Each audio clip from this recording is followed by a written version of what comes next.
Welcome, everyone. This is Reena from Real Talk with Reena. And I am here today with someone who is not just an entrepreneur, but he's a keynote speaker, he's an author, and also he's an advocate of migrant stories.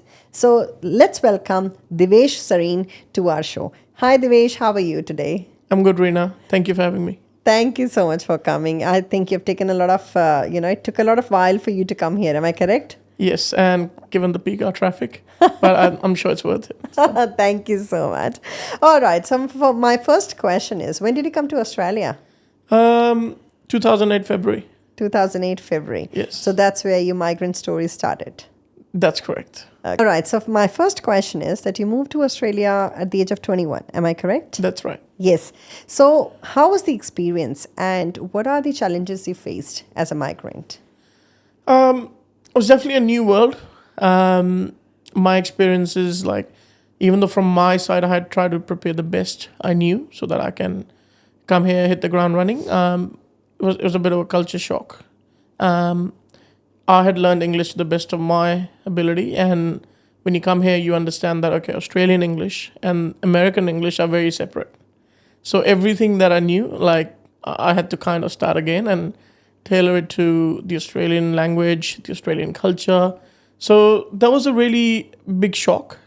Plus, on top of that, the university were different. In India, it's more based on theory. Over here, it's more practical. Or by the time you catch up with one thing, you're behind on the other. I was still looking for work, trying to earn money, make the money for my fee, but at the same time I was balancing with actually doing my studies. So I think to answer your question, it was a big change. I'm sure it would be. You didn't mention the Indian English, by the way. The Indian English, yes. The English. That's true. So what inspired you to become an entrepreneur and what were the biggest lessons from your early ventures? I must say I'm very lucky. When I landed, everything that I would have said was done about 7-8 years ago. Just a simple guy with big dreams, and it was like getting my family here, being able to do well, build myself a house, and all the basic stuff you'll expect a normal guy to do. Once all of that was done, I wanted to see how much I can push myself, and that's where the path of just not being a product manager or just not being curious about trying things, or I wanted to see how much I can push myself, how much risks I can take, how much I can really put myself out there and still sustain it. So that's what pushed me towards entrepreneurship. So, and with the things that we've tried, we've created, there's a few of them. I actually consult businesses on product and technology. So if anyone has a startup idea, they come to us, we help them with the roadmap strategy, and we deliver it for them as well so that they can go and raise funding with their dreams, everything that they've been doing, where I bring my experience of corporates and actually working for startups and offer it for them. Apart from that, I would say Migrant Life is another venture of ours now. The Indian Mate is now another venture. So Absolutely. There's a few things we keep trying, we keep learning, and we keep doing them better every year. Well, great. So what was the turning point in your journey that made you realize you wanted to share your story with the world? So as everyone can see, we've got the Indian Mate, Volume 1 and Volume 2 here. And that's Divesh here. So what made you do this? Like I said before, when everything that I would have thought of as a dream, and even a lot of things that weren't on my list, like bringing my mum, dad, and brother here, was done, I kind of needed a purpose in life, and that's when you dig deeper and be like, what are the things that actually bothered you in a way, or what are the things that you actually want to change? And one of them was, well, working in corporates, you'll always hear that, oh, this Uber driver could be your cousin. Yeah. Or this 7-Eleven guy could be your cousin. Yes, it's funny for the first 1,000 times, but for me, it was like, okay, you need to educate the locals. Or what does a migrant actually go through? You leave all your friends, all your support network that you've built all your life. You come to a new place where you hardly know much. You're still trying to learn not just the lingo, how things work, like basic things like your transport. And you're thrown in one of the deepest challenges. So For me, it was educating the locals, giving people who are thinking of coming, not just relying on Bollywood movies, but actual role models, or things that I've learned, being able to share that with them. And yeah, I kind of needed a platform myself to be able to share what I've gone through. So yeah, that all those things That's a lot kind of of work, pushed by me. the way. So yeah, I mean, the idea was meant to be a blog, Yeah. but 5.5 years later, it ended up being a 600-page book, which we divided into two parts. And just like how a person who belongs to multiple nations is always divided. Great. So your book, The Indian Maid, has resonated with many, right? What message do you hope readers take away from it? Well, it's a different message for everyone. So depending on where in life you are, if you're actually, say, someone in India or any other country, and you're thinking of coming here, I want the next Divesh to know that if I can do it with $1,000, they can probably do it better. Yeah. So that's one message that I have. But apart from that, like if you're a migrant, hopefully you find some happiness after reading this, that there's stories like that, stories like yours that are out there, and hopefully you enjoy reading it and you can relate to a lot of things. You could probably learn what I was lucky to learn from a lot of people. And say if you're a local in Australia or any other country, you can probably help another migrant, support another migrant, be their friend. So I think depending on who you are, there's different messages. That's absolutely great. But you didn't help me. I always try, but I don't think you need much help. No, we didn't know each other by then. So you've built businesses, right? Written books, and mentioned you've done, you help startups as well. How do you balance creativity, leadership, and business strategy? With a lot of difficulty. I'm sure. Because it's like wearing multiple hats every day. The way I try to do is I always, at night, I plan my next day. I always have an end goal in mind as to what we're doing with each product. And then you try and break it into different pieces and you see what aligns with what. And I sleep less and I try to work late. So that's how we kind of manage. But I do get a lot of help from others as well. I'm very lucky to have people in my life who always support my crazy ideas, and that's how they come to life. So yeah, I think to answer your question, there's a lot of hacks with what we do, but we need to learn those we still have a manage. Yes. We need a book on those hacks. Maybe one day. So my next question is that you're working on Migrants Life Volume 1, Yes. right? So you're capturing a lot of migrants' journey. What impact do you want this book to have? Definitely bigger than my book, because that's just not Divesh's story. That's here.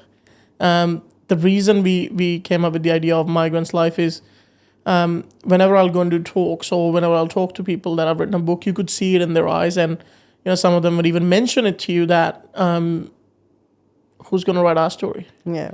So that kind of pushed me that people also kind of need a platform, whether it's to find happiness, or whether it's to find that validation, or whether it's to build a legacy piece for them. That kind of what pushed me towards whatever we've been doing from the last couple of years in Migrants Life.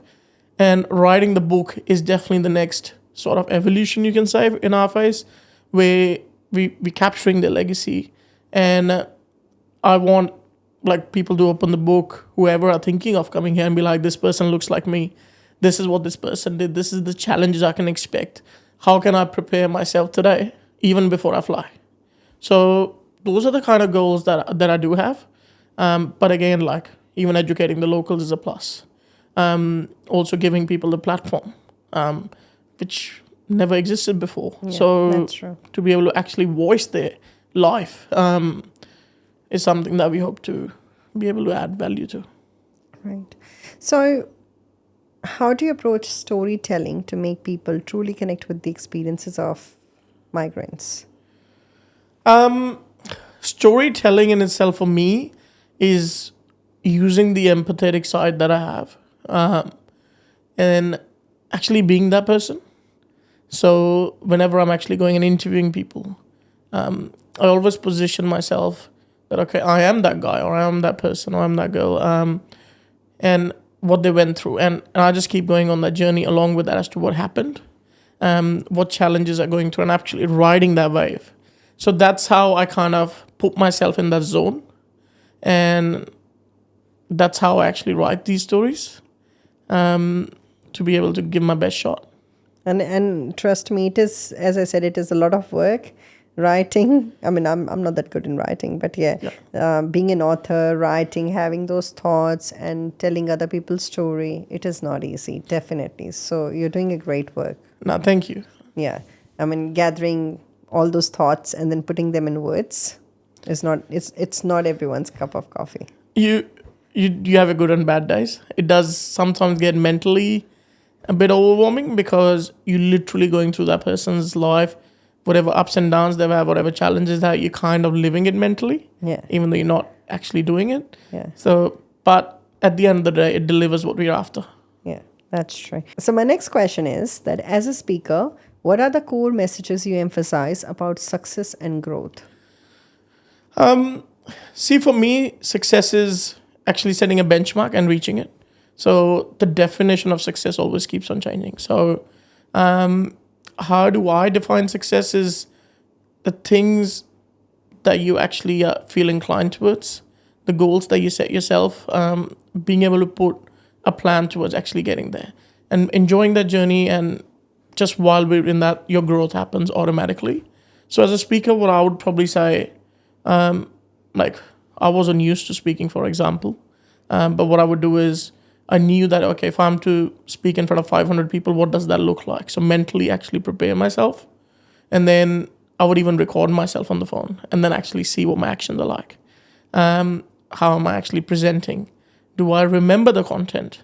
What's the actual brief? So a lot of those things. But to answer your question as a speaker, success and growth, I think it's an evolving process for me. So, you said about writing with the volume 1 now, right? So if someone wants to have their story in your book, what do they have to do? So we have a website and even the app. So you can actually go there. There's an option to register for the book where we're asking people to go and tell us a little bit about their story, so that we can see if it matches, or, like we were looking for people who've actually done the hard yards, build a life from nothing, so that they can inspire others. So we are currently accepting submissions for that. Once we receive them, we've gone through that. We actually contact the person and go through all the details that are related to it, and the pack, which contains what we're doing, what we're planning to do. And if it's a good fit for both of us, that's how we start working with them. That's great. So if someone is interested, please go to their website. The website details are mentioned below, and you would be able to register yourself to be in Divesh's book, next book coming up. Thank you. So my next question is that through Migrant Life, you aim to create a platform for sharing migrant stories, right? So what exactly are you looking to achieve with this initiative? Like I mentioned before, there's 3 pillars that we stand for. Actually being a platform for people who voice what challenges they've gone through, building that legacy piece, to be able to share what they've gone through, and not just that, what they're doing today and how they got there. And after that, what they're planning to do in the future. Then is about being those role models, showcasing people so that even when the next set of migrants are coming, they know kind of what to expect. Like I'm sure a lot of migrants would agree, there's a lot of surprises you get. Yes. And I don't think anything in the world can prepare you for everything that you would expect when you come here. So the more support there is, I think it's less. So that's something that I'm trying to fill. And educating the locals. I want everyone to be able to understand what people actually go through. You might see an Uber driver or a taxi driver who might still be an engineer or a really smart kid, and at least I think somewhere or the other they would be able to relate why that person's doing what they're doing. Yeah. And probably being able to support them. Right. So you've advised that, with the startups and the scale-ups, what common mistakes do early stage founders make and how do they overcome them? I think the number one biggest mistake is an entrepreneur, founder, they try to do everything themselves. Yeah, that's true. I do the same. So that's the number one issue that you would find, and me including. When I started my business, you kind of think you're the superhero who can be the tech guy, who can be the product guy, who can be the website guy, who can be the marketing person, who can be the salesperson. The whole cycle, you can just do it all. And I think sooner or later, or the harder way, you understand there's a reason there's 500 people in an organization that runs smoothly. And then eventually you understand you're human. So that's probably the number one mistake, where obviously you should take the help where possible. I know it's a big change where a lot of entrepreneurs are going from a salary, monthly income, or weekly, fortnightly, to actually going for no income with actually trying to make the fund. So plan that piece better. Entrepreneurship, especially in tech, is something that has been happening for years now, and that's, I think, is less talked about. That how do you actually prepare to be an entrepreneur, especially in the world where there's you're playing the long game. So that's what probably I would say. So there's another baby of yours, which is custom webs and apps. Am I correct? Yes. Yes. Let's talk about that then. So through that app or through that website, right? Is it an app or just a website? It's a website. Okay. You offer high-end digital solutions. Am I correct? Yes. Yeah. Now, what trends do you see shaping the future of web and app developments through that? I think the quality of websites would definitely go up. Like even if you go to custom web apps, a lot of similar experiences you would see on websites like Apple. So the goal was how do you actually engage the audience when someone comes on the website so that you have a higher conversion. So I think in the coming years, people would focus on quality to get higher conversion rather than just having an XYZ website. Also, I think with AI, so artificial intelligence would help That's us. all over the place now. I think a lot of times it's a buzzword. A lot of people don't know, but they're just even trying I to join the bandwagon. We already have a lot of experts, even though it hasn't been like practiced a lot. It's a very old concept, probably like close to 100 years old. But what I think artificial intelligence would help is actually make us more efficient, being able to problem solve faster. And again, on the quality piece, that would improve. Okay. So you make apps, am I correct? Yes. And websites, Yes. right? Any kind of app, website? Yeah, anything you want. So we consult on a product level. If you have an idea, you need any help in terms of making sure the validity of it. You need help in terms of making a strategy or a roadmap. But then there's the delivery piece, which we do as well. So yes, anything. Right. So is it different to, normally people go to WordPress and just, that's what they do, just use it simply and try and do their things. Yes. But of course, it's not what you guys deliver, right? Your work is absolutely, totally custom made to what would fit the business need. Yes. And that's how you make it. That's correct. And depending on the budget, we can do WordPress websites as well. Okay. Each has their own benefits. Okay. But I think I could talk half an hour about it, so let's skip it. All right. So if you had to give one piece of advice to your younger self, what would it be? Believe me, there's a lot of things. Self, which we are My no more. younger self. Yes, I am old. I think one piece of advice I would give myself is don't let the imposter syndrome catch up, because you'll be fine. There's a lot of bigger things to achieve in life. There's a lot of things to learn from a lot of people who will offer the help. Not everyone's the same. Some will let you down, some will help you, push you up. That's kind of where I'll summarize it, rather than doing a TED talk on it. Thank you. Well, what's next for you, personally, professionally, and in your mission to inspire others? What's next coming up? See, personally, I think it's a lot more focusing on my health. That's something I haven't done well, and I think I need to do better.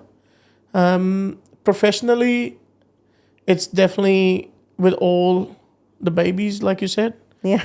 It's actually, instead of having 5 projects, actually focus on growing them now. We've built a great foundation. We've received a lot of love. A lot of people are supporting us. Um, and in terms of like inspiring, I think it's not just what I'm doing. I think it's what we're doing together, especially with Migrants Life. It's that core message, helping people, depending on what stage they are, actually being able to relate to it, being able to learn from it, being able to be a part of a community that understands the issue of belongingness.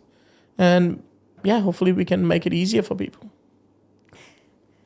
So I've seen that you are also an advisor at Renewed, right? So what is Renewed?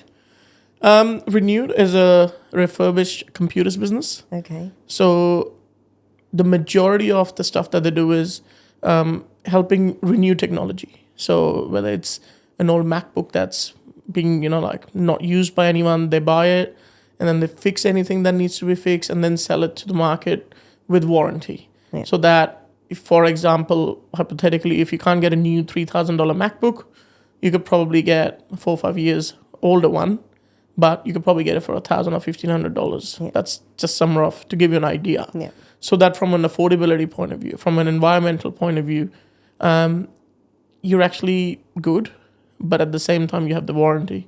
Those people have been in the market for 21 years and they've been assisting people and running that long-term business.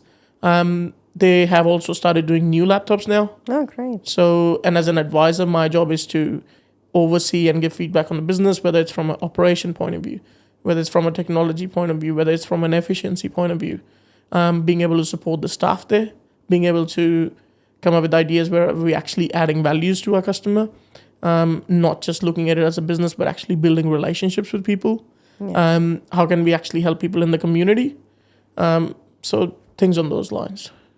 Well, thank you so much. So is there any message you want to give to your loved ones or people out there before we go? I think I'll probably say Reena's doing a great job. That's not the message. So Thank you. Thank you for being that humble. you should definitely reach out if you have a message. I've seen the kind of work she's done for women. She's very passionate about helping others like her. So I think that's something that you don't get enough credit for. Thank you so much. So in terms of the message, if you have any ideas or if anything, feel free to reach out. I'm just a Google search away. So yeah, that's kind of what I would say to everyone. That's all I've got. So unless you have any other questions for me. Thank you so much, Divesh. That's all I have. And guys, if you haven't read the book is available for you to read. And where can they find the book? Everywhere. So Amazon, Kindle, your local bookstores. If you want a signed copy, you can go to theindianmade.com. That's in Australia. We will ship it to you as well. So yeah, it's everywhere. Thank you so much. So that was Divesh, guys. He's written the Indian Made book, Volume 1 and Volume 2. And now he's writing another book, Volume 1, on migrant story, different migrants and their stories. So if you would like to be a part of it, please go on the details mentioned below and register yourself. Rest everything, if you are looking to get advice on your business or you're starting anything or you need a website, again, it's Divesh. You can approach him and get some help. All right. So thank you so much and have a lovely day ahead. Thank you.